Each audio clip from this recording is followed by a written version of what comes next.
Olá pessoal, meu nome é Juliana e hoje nós vamos falar de um assunto muito importante para vocês no vestibular, que são os falsos cognatos.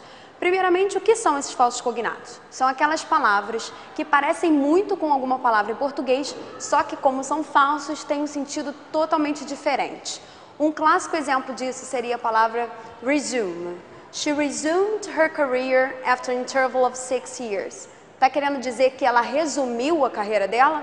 Na verdade, não. Resume parece resumir, mas ele tem a ideia de recomeçar. Então, she resumed her career quer dizer que ela recomeçou a sua carreira depois de um intervalo de 6 anos. Então, resume é considerado um falso cognato, porque parece com resumir, mas na verdade tem o sentido de recomeçar. Como é que seria resumir em inglês? Totalmente diferente. Seria summarize. Então, fazer um resumo seria to summarize or to sum up, que também tem essa expressão.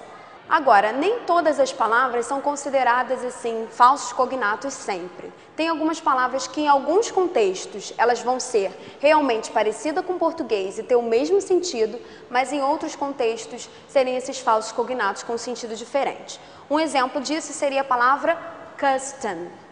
Custom, de cara, a gente pensa que é costume pela similaridade com o nosso idioma, como a gente pode perceber nesse exemplo. Shaking hands is an ancient custom. Estou dizendo que apertar as mãos é um costume antigo. Então, custom, com seu sentido de costume, é considerado uma palavra cognata, porque parece com português e tem o mesmo sentido.